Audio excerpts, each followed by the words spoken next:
오늘은 3장 14절에서 20절의 말씀입니다. 같이 합독하겠습니다. 14절부터 14절부터 20절까지입니다. 같이 읽겠습니다. 여호와의 말씀이니라. 내역한 자식들아 돌아와라. 나는 너의 남편이니라.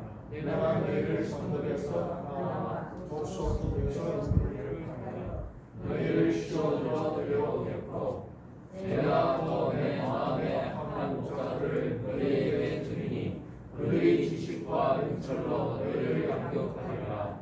여호와의 말씀이니라. 너희가 이 땅에서 번성하여 많아질 때에는 사람들이 여호와의 언약궤를 다시는 말하지 아니할 것이요 생각하지 아니할 것이요 기억하지 아니할 것이요 찾지 아니할 것이요 다시는 만들지 아니할 것이요 그때의 유산들이 그들에게 여호와의 보더라 일컬음이 되며 모든 백성이 그리로 모이리니 곧 여호와의 이름으로 말미암아 예루살렘에 모이고 다시는 그들의 악한 마음에 완악한 대로 그들이 행하지 아니할 것이며 그때 유다 족속이 이스라엘 족속과 동행하여 북에서부터 나와서 내가 너희 조상들에게 기업으로 땅에 그들이 함께 이르리라. 내가 말하기를 내가 어떻게 하는지 너를 자녀들 중에 두며 어떠한 나라들 중에 아름다운 기업이 이 명령을 내게 주리라 하고 내가 말하기를 너희가 나의 아버지라 하고 나를 떠나지 말 것이라 하였노라. 그런데 이스라엘 족속아 마치 내가 너희 남편 속이고 떠나간 같이 너희가 확실히 나를 속였느니라. 여호와의 말씀이니라. 아멘. 네, 우리 오늘은 돌아오라 두 번째 시간입니다. 네 번째 시간까지 우리 4장 초반까지 우리 살펴보겠는데 제목은 같습니다. 돌아오라. 하나님을 배신하고 떠난 이스라엘 백성들을 향한 안타까운 부르짖음입니다. 그 안타까운 부르짖음을 예레미야라는 선지자를 통해서 드러냈었습니다. 그래서 우리는 예레미야를 눈물의 선지자다 이렇게 말씀들을 많이 하고 있는데 이스라엘은 하나님의 마음을 모르기 때문에 하나님을 떠났지만은 별로 하나님의 안타까움을 잘 몰랐습니다. 그러나 하나님의 마음을 아는 예레미야는 너무 마음이 아픈 겁니다. 그래서 이스라엘을 향하여서 돌아오라 내 하나님 너희 참 신인 여호와시니 너희들을 얼마나 기다리고 있는지에 대해서 너희들이 빨리 깨닫고 돌아오라. 그러면 하나님이 용서하시고 너희들을 다시 축복하실 것이다. 이런 메시지인데 그렇게 엄청난 환난과 시험을 당하면서 이스라엘 백성들에게 예레미야가 말씀을 선포하는데도 이스라엘은 끄떡하지 않고 하나님께로 돌아올 생각을 하지 않는 겁니다. 그러니까 얼마나 안타깝겠습니까? 그래서 그런 어떤 예레미야의 마음을 오늘 우리가 이 말씀을 보면서 돌아오지 않는 이스라엘 백성 그럼에도 불구하고 떠나간 이스라엘 백성들에게 여전히 기다리면서 돌아오는 이스라엘을 축복하기를 원하시는 주님의 마음을 우리가 살펴보면서 우리는 정말 주님을 멀리하고 있지는 않는지 종교 예식 속에 잡혀 있어서 주님을 섬기고 있는 건지 아니면은 종교 예식을 우리는 신앙이라고 착각하고 살아가고 있는 건 아닌지 우리 한번 생각을 하면서 말씀을 살펴보겠습니다. 제가 중학교 2학년 때 굉장히 충격적인 사건이 일어났습니다. 한번 같이 다니던 동창이 자살을 했습니다. 그것도 저하고 한 책상을 같이 쓰던 한 2년 정도 공부하던 동창이 이제 자살을 한 겁니다. 학교가 뒤집어졌습니다. 그때까지만 해도 뭐 자살이라는 얘기는 들어봤는데 그렇게 가깝게 저의 신경에서 일어나려는 생각지도 못했습니다. 뭐 남이 죽었는데 뭐 무슨 관계가 있느냐, 그렇지 않더라고요.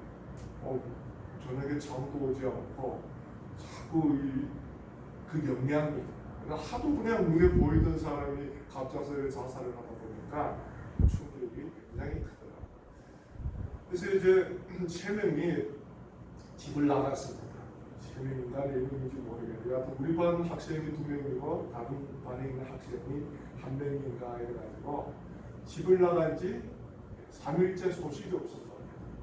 그래서 뭐 학교 학생들 또 이제 부모님들 또 파출소에서 이 애들이 집을 나간 것 때문에 실종자가 됐어요. 사척이 이제 찾아다니는데 결국에는 야산에서 이제 죽은 걸 이제 발견을 한 겁니다. 3명이 다 죽은 게 아니라 1명만 죽었어요. 제 옆에 같이 이제 공부를 했던 동창이 그 1명만 죽은 거. 근데 그때는 이제 한 11월 경인가 그럴 겁니다. 아주 추웠잖아요. 동북은 그때쯤 되면은 적어도 영하 15도, 20도 정도는 되잖아요. 추운 날씨인데 이 애들이 3명이 집을 나가서 돌아다니다가 3명이 이제 야산에 가가지고 술을 먹고 수면제를 먹고 그리고 이제 집단 자살을 이제 시작을 한 겁니다. 근데 한 애는 아마 수면제를 먹는데 매알을 먹지 않고 저희가 같이 이제 공부를 하던 동창이 가장 많이 먹고 그래서 제일 적게 먹은 애가 술을 먹고 수면제 먹다 보니까 그 추운 날씨에 야산에서 얼마나 춥겠습니까? 강바람도 쐬고 추워서 아마 깨난 것 같습니다. 벌벌 깨가지고 이제 강변까지 왔는데 이 사람이 이제 애가 벌벌 깨우니까 발견을 하고 아마 살린 것 같습니다. 그 이제 그 애가 저 산에 이제 또 2명이 더 있는데 이제 얘기를 하니까 사람들이 이제 찾아갑니다. 이미 수면제 많이 먹은 애는 죽고 그 다음에 한 애는 병원에서 이제 구급 치료를 해서 살린 겁니다. 그래서 물어봤어요. 중학교 2학년 애가 뭐 죽음에 대한 무슨 개념이 없잖아요. 무슨 개념이 있겠습니까? 네? 왜 죽은 너희들이 이런 극적인 선택을 했느냐? 1명이 죽고 2명이 살았어요. 물어보니까 부모님들이 자기들이 원하는 것을 해주지 않아서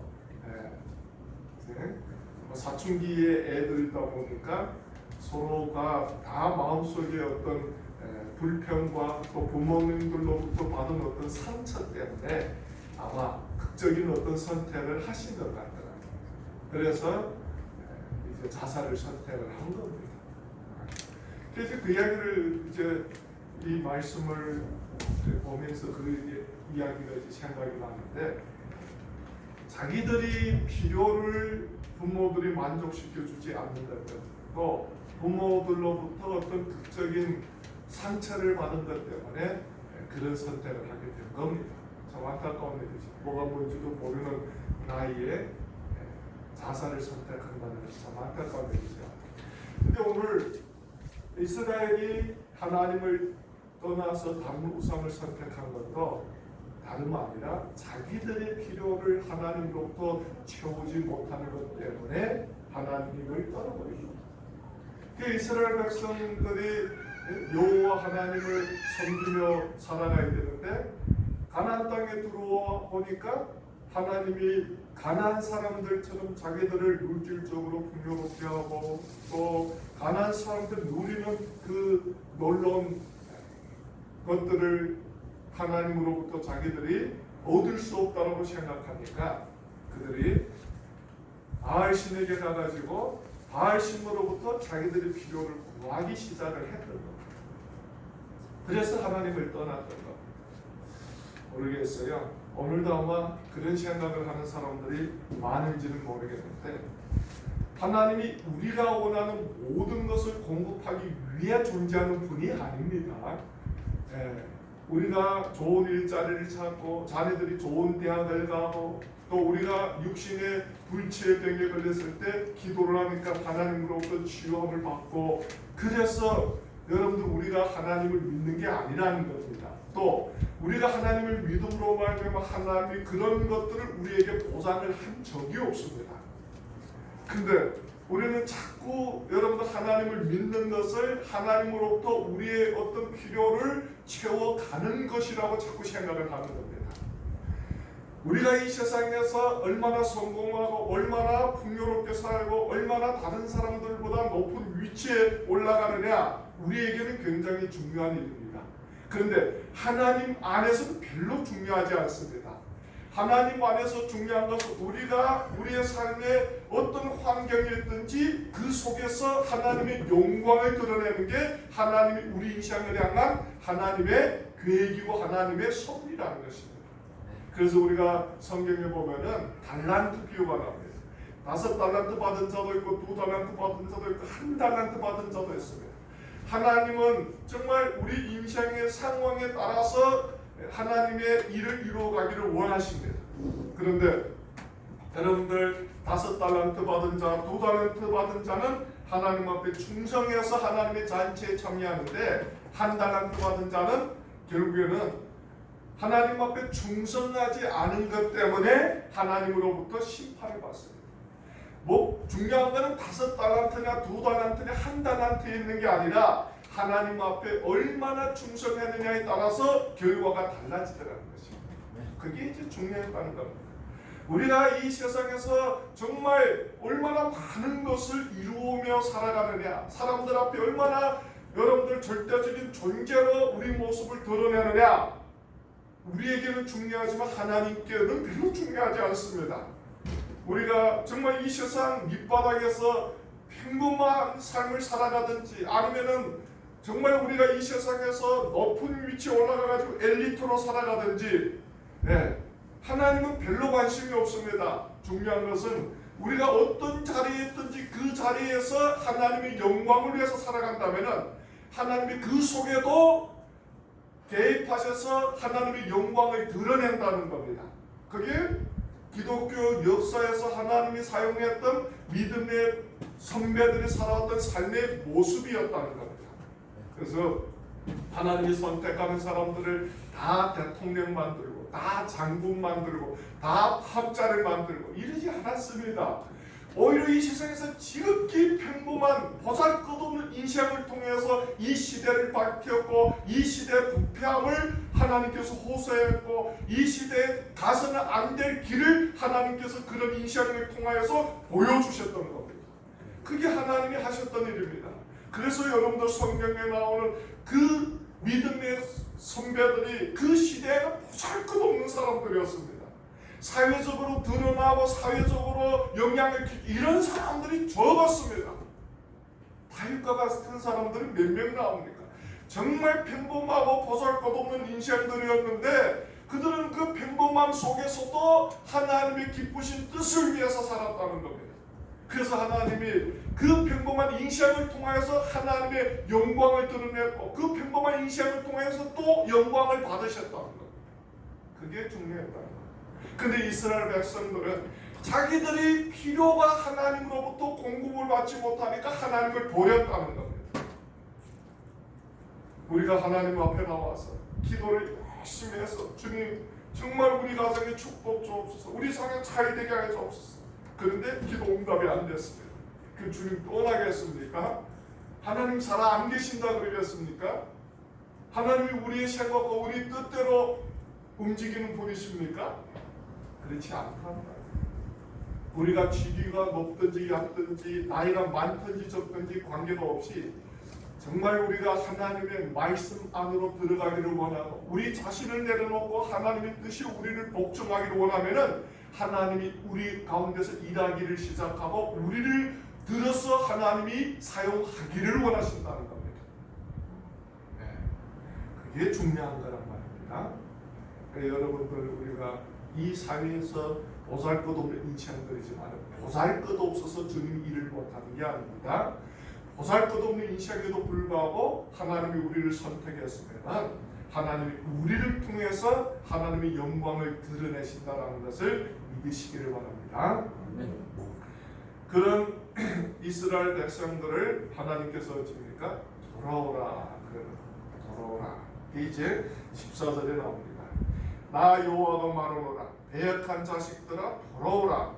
나는 너희 하나님이니라. 내가 너희를 성읍에서 하나와 족속 중에서 둘을 택하여 시온으로 데려왔고, 이제 14절에서 이렇게 나옵니다. 너희는 내가 어떤 하나님인지를 아느냐. 여러분들, 우리가 믿는 하나님이 어떤 하나님이신지 여러분들은 아십니까?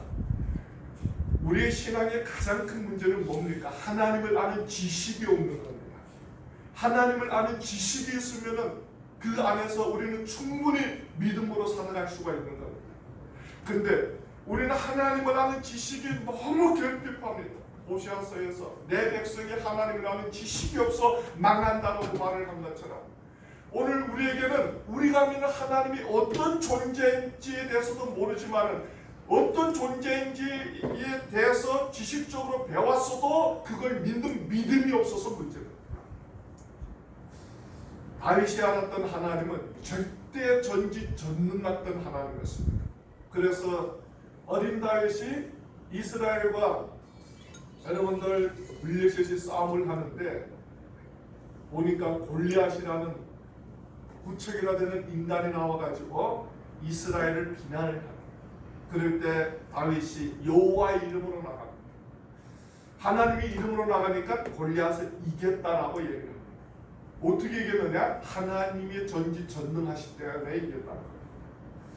우리가 오늘날 이 세상을 상대하기는 우리는 보잘것없는 인생들입니다. 그러나 하나님이 전지전능을 아신다면, 하나님이 무소부재를 아신다면, 하나님이 영원불변을 아신다면, 하나님이 신실하심을 아신다면 우리는 충분히 그 하나님 안에서 이 세상을 이길 수가 있습니다.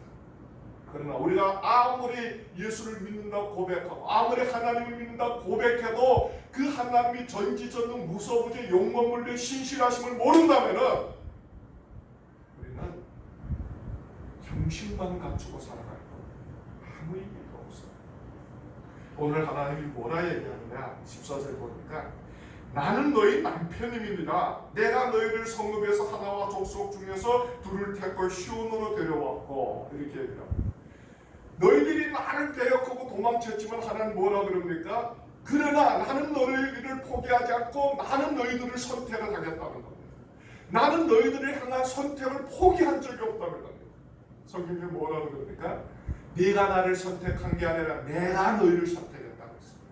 하나님이 우리를 선택했습니다. 우리가 하나님을 믿고자 해서 교회 나고 하나님을 믿고자 해서 신앙생활하는 게 아닙니다. 하나님이 우리를 선택해서 하나님이 우리와 함께 하겠다는 겁니다. 비록 우리가 주님을 여러분들 정말 불순종하고 하나님 말씀대로 살지 않고 우리 욕심대로 방황할 수는 있지만, 그러나 하나님의 선택하시면 후회하심이 없다는 겁니다. 하나님의 선택하심 속에는 하나님이 영원히 우리를 떠나지 않는다는 약속이 그 속에 있는 겁니다. 그래서 잠깐 우리가 흔들릴 수도 있고 잠깐 우리가 불평 원망할 수도 있습니다.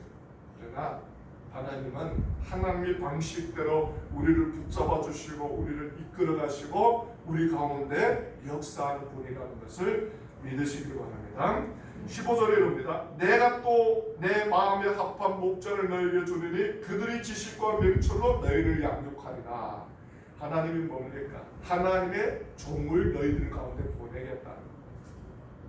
아마 여기에서는 하나님의 중보자 혹은 대리자로 씌워준 받은 왕, 제사장, 선지자들 같은 사람들을 말하겠죠.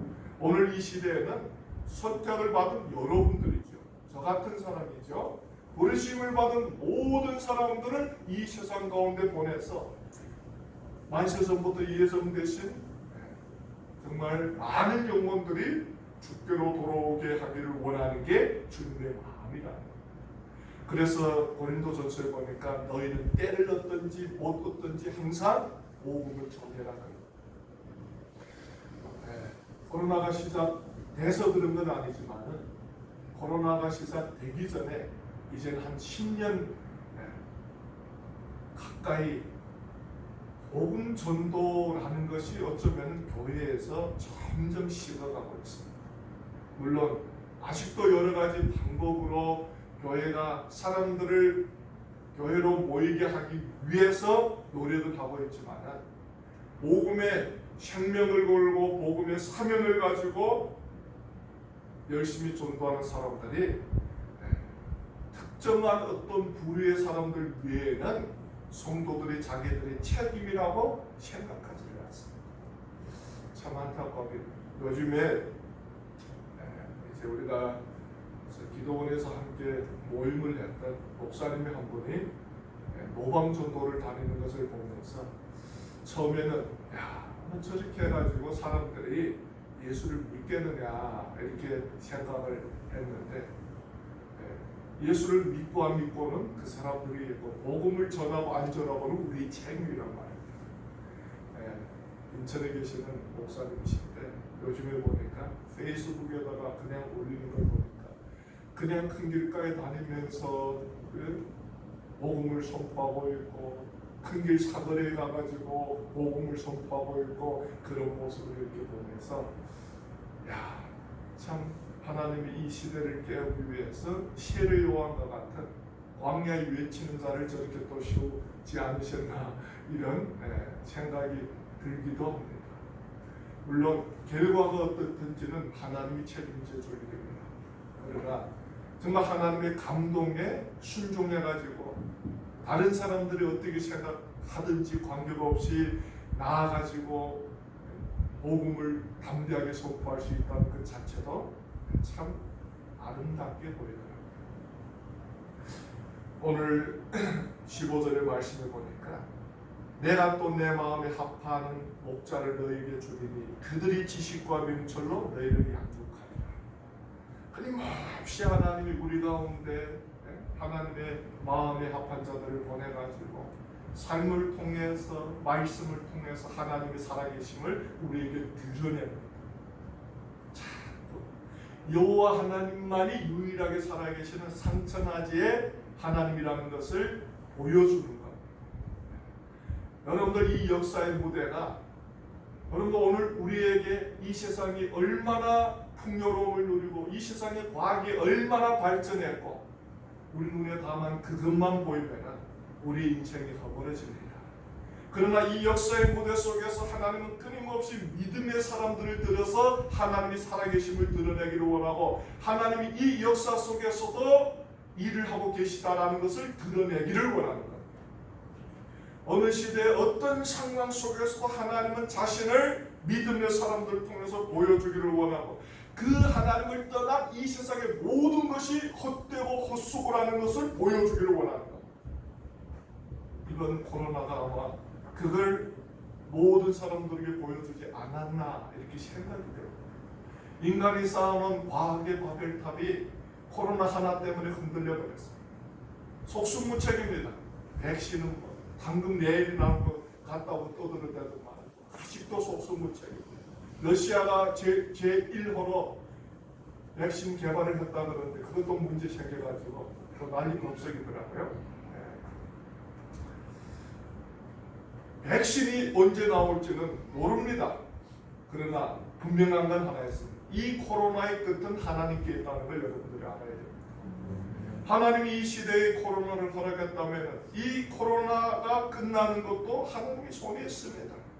하나님이 왜 더디 오늘날 이 시대 이 상황을 하나님께서 무기를 하시고 코로나로 인해 여러분들 수십만 수백만의 사람들이 생명을 잃어가고 있고 수천만의 사람들이 오염을 당해가고 있는 걸 이대로 놔두고 있는 겁니다.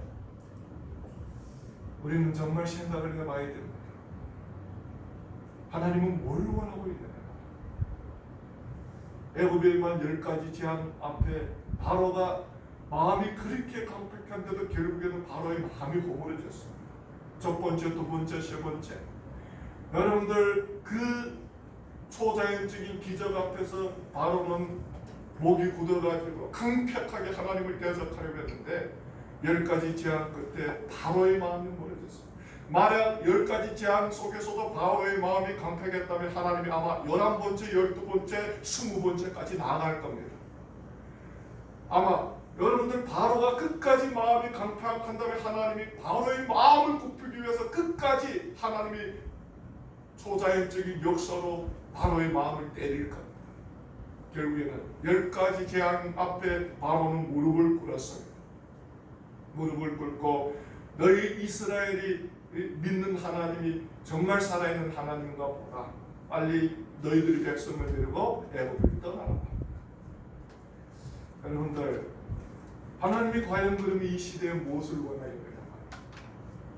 인간들이 교만해질 대로 교만해지는 마음, 그걸 떠나서 하나님을 믿는다는 백성들이 강팍해지는 마음, 정말 우리가 우리 마음을 하나님 앞에 굽히지 않는다면 과연 이 위기가 언제까지 갈지 정말 답이 없습니다. 답이.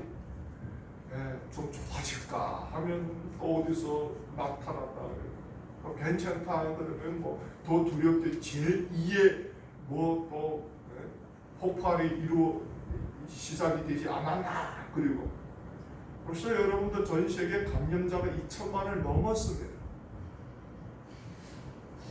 무서운 정도입니다. 하나님 앞에 우리가 정말 정신을 차려 건실하여 깨어 있을 때가 된 것 같습니다.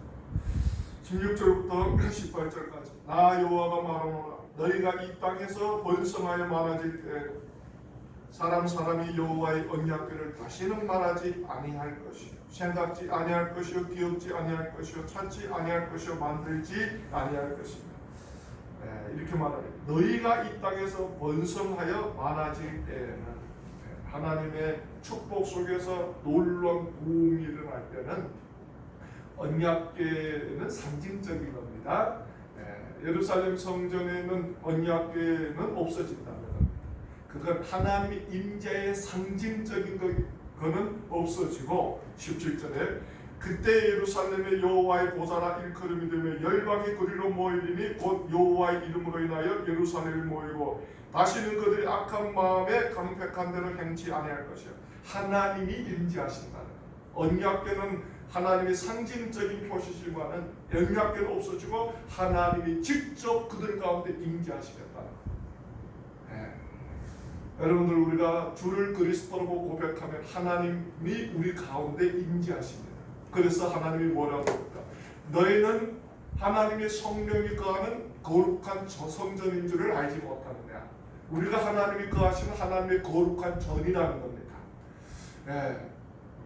하나님이 어디에 계시느냐? 우리 안에 거하신다는 겁니다. 하늘에 계시는 것도 아니고 우리가 기도할 때마다 우리에게 여러분들 잠깐씩 찾아와가지고 위로해 주시는 그런 하나님이 아니라는 것입니다. 어떤 사람들은 정말 우리가 하나님 앞에 나가서 간절히 기도하고 노력해서 기도해야 그때만큼은 하나님이 잠깐 왔다가 우리에게 깨달음을 주고 잠깐 와서 우리 마음에 위로해 주는 하나님이라고 생각합니다. 아닙니다. 하나님은 우리가 주를 그리스도라고 고백하는 그 순간부터 우리 가운데 임재하여서 그걸 내주라 그랬죠. 임재하여서 우리와 영원히 함께 계신다는 거예요. 하나님은 우리를 버리지도 아니하시고 하나님은 우리의 속에 임재하여서 우리를 통해서 하나님의 영광이 드러나기를 원하고 우리를 통해서 만방이 주께로 돌아오는데 우리가 사용받기를 원하시는 겁니다. 그게 주님의 마음입니다. 그래서 17절에 예루살렘이 여호와의 보좌라 일컬음이 되며 열방이 그리로 모이리. 그때 어떤 일이 일어나냐? 18절 보니까 그때 유다 족속이 이스라엘 족속과 동행하며 북에서부터 나와서 내가 너희 열조에게 기업으로 준 땅에 함께 깨어졌던 이스라엘과 유다가 화합되어서 하나가 되어서 하나님께로 나온다는 겁니다. 이 세상에 정말 모든 사람들이 예수를 그리스도라고 고백하면은 주님께로 나올 수 있는 하나님의 은혜가 임한다. 그때 지금은 아니라 그때가 언제인지는 모르지만은 여기에서 그때 유다 족속이 이스라엘 족속과 동행하여 북에서부터 나와서 내가 너희 열조에게 기업으로 준 땅에 함께 있으리라. 북에서 나왔다는 것은 바벨론에 아마 포로로 잡혀갔던 사람들이 다시 돌아와서 하나님 안에서 하나로 합쳐지는 그런 역사가 일어날 거다. 이렇게 얘기를 하는 것 같습니다. 여러분들 오늘 그리스도 예수 안에서 유대인이 없고 이방인이 없습니다. 단지 우리가 예수를 그리스도라고 고백하고 예수를 우리의 구주로 영접하면은 우리는 그리스도 안에서 한 지체되고 한 몸이 되는 겁니다. 이제는 구약적인 상황 속에서 선택받은 유대인, 선택받지 않은 이방인이라는 개념이 없어져 있습니다. 하나님이 여러분들 최초에 유대인들을 선택한 것도 유대인들이 하나님 앞에 통로로 사용을 받아서 만방이 주께로 돌아오기를 원하셔서 유대인들을 선택을 했는데 이제는 정말 유대인들이 하나님 앞에 자기의 책임을 지지 못하니까 오순절 성령교로 예수를 주라고 고백하는 하나님 앞에 선택받은 백성들을 통해서 열방이 주께로 돌아오기를 원하는 게 주님의 마음인 겁니다. 그래서 오늘 예수를 믿는 모든 사람을 통해서 하나님은 열방이 주께로 돌아오기를 원하는 게 하나님의 마음입니다. 그게 어느 때냐? 오순절의 역사가 그래서 여러분도 우리가 잘 아는 사도행전 1장 8절 성령을 받으면은 성령이 우리에게 임하면 우리가 능력을 받아 유다와 사마리아와 땅 끝까지 이르러 복음의 증인이 된다는 거죠. 그 다음에 여러분들 밑으로 19절 20절에 보면은 내가 스스로 말하기를 내가 어떻게 하든지 너를 자녀 중에 두며 허다한 나라 중에 아름다운 사람인 이 낙토를 내게 주리라 하였고 내가 다시 말하기를 너희가 나를 나의 아버지라고 나를 떠나지 말 것이라 하였노라. 그런데 이스라엘 족속아 마치 아내가 그 남편을 속이고 떠난 같이 너희가 정령이 나를 속였느니라 여호와의 말이다. 정말 그 애절한 그 아버지의 마음, 남편의 그 마음, 빨리 돌아오라. 이런 하나님인데도 불구하고 너희들이 왜서 하나님을 배신하고 하나님을 등지고 거짓 신을 쫓아가느냐 말이야. 돌아오라는 거예요. 19절을 보니까 내가 스스로 말하기 내가 어떻게 하든지 너를 자녀 중에 두며 허다한 나라 중에 아름다운 사람인 이 낙토를 내게 주리라 하고 내가 다시 말하는 너희가 나를 나의 아버지라고 나를 떠나지 말 것이야. 세 가지로 얘기를 합니다. 첫 번째로는 내가 스스로 말하기 내가 어떻게 하든 너를 자녀 중에 두며 첫 번째로 자녀 중에 버리지 않겠다는데 하나님 어떻게 하든지 선택받은 너희들을 내 자녀로 하나님이 지켜주겠다는 겁니다. 부모 마음을 몰라서 떠난 자녀들이지만 그러나 영원히 부모로서 자녀를 버리지 않겠다는 그게 하나님입니다. 하나님은 약속에 신실한 분이기 때문에 우리가 실수를 하고 우리가 나쁜 짓을 할 수도 있지만 그렇다고 해서 하나님이 우리를 포기하지 않습니다. 끝까지 우리를 기다리고 끝까지 우리를 하나님이 지켜주겠다는 겁니다. 얼마나 놀랍습니까? 두 번째로는 나는 너희 남편이라. 두 번째로는 거대한 나라 중에 아름다운 사람인 이 낙토를 내게 주리라 하였고 이 땅을 너희들에게 축복으로 주겠다는 것. 하나님의 약속하신 이 땅을 하나님이 너희들에게 주겠다는 것. 세 번째로는 나를 나의 아버지라 하고 나를 떠나지 말 것이니라 하였노라. 나를 떠나지 말라는 것. 하나님을 떠나서 다른 데 가면은 별로 인생이 좋아질 것처럼 생각하는데 아니라는 것. 여러분들 우리 마음은 항상 우리 이 인간 항상 두 가지를 추구하고 하나는 우리 마음의 육신의 욕망을 추구하고 하나는 우리의 영혼 정신의 세계에 그 여러분들 하나님 안에서의 온전함을 추구하는 마음이 있어요. 막 먹고 살고 힘들 때는 어찌입니까? 먹고 살기가 힘들 때는 육신의 필요를 쫓아서 다 치우칩니다. 어떻게 하나 먹고 살아야 되니까. 한국의 6.25 이후에 한국 사회 상황이 엄청 어려웠을 때 오로지 모든 사람들의 목적은 뭡니까? 잘 먹고 잘 사는 거였습니다. 그래서 박정희 대통령이 새마을 운동을 일으켜가지고 어떻게 하나 우리가 잘 먹고 잘 사는 이걸 좀 실현하자. 잘 먹고 잘 살려면 어떻게 해야 됩니까? 아침에 일찍 일어나야 되고 부지런히 일해야 되고 그리고 이와 같은 이런 운동을 일으켜가지고 정말 열심히 일해가지고 이 나라가 이 경제적인 강대국이 됐습니다. 육신은 이제는 어느 정도로 물질적인 이 충족을 받았습니다. 그런데 육신이 이 충족을 받고 나니까 이 영혼의 갈급함이 생긴 겁니다. 인간이라는 것이 동물과 똑같이 그냥 맛있는 것을 먹고 배가 부르면 만족하는 존재가 아니란 말입니다. 인간은 하나님의 형상으로 지시를 받았기 때문에 육신의 만족도 중요하지만 더 중요한 것은 영혼의 만족이라는 게 중요하다는 것입니다. 영혼과 육신이 만족을 누릴 때 행복감을 누리는 겁니다. 그런데 육신이 만족감을 누려도 영혼이 피폐하면은 사람들이 어찌합니까? 어찌할 바를 몰라서 극적인 선택을 합니다. 그래서 성공한 많은 사람들이 자살을 선택하는 경우가 뭡니까? 먹을 것은 풍족한데 영혼이 피폐해가지고 삶의 가치를 모르기 때문에 극적인 선택을 합니다. 그런데 여러분들 영혼에 이제 여러분들 필요함만 추구를 하면 어찌입니까? 육신이 가난해지는 것, 힘들어지는 것. 그래서 우리가 요한삼서 2절의 말씀을 보니까 뭐라고 할까요? 영혼이 잘 되는 것 같이 육신이 강건하고 범사가 잘 되기를 간구하노라 이렇게 얘기를 하는 거예요. 영혼과 육신이 어찌입니까? 다 잘 돼야 됩니다.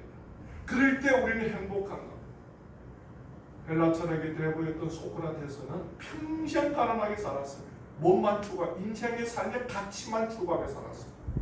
그래서 굉장히 영혼은 충만했습니다. 그런데 육신은 피폐했습니다.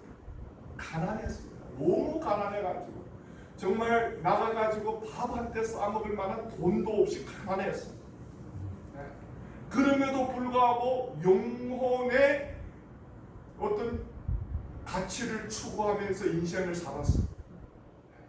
그렇다고 뭐 그걸 추구하는 것이 참된 인생이다 얘기하기에는 아닌 것 같고, 물론 영혼이 정말 올바른 진리로 채워지는 것도 중요하지만 육신도 하나님이 주신 선물이기 때문에 필요를 공급을 받을 때 영과 육이 하나님 안에서 만족감을 느끼게 됩니다.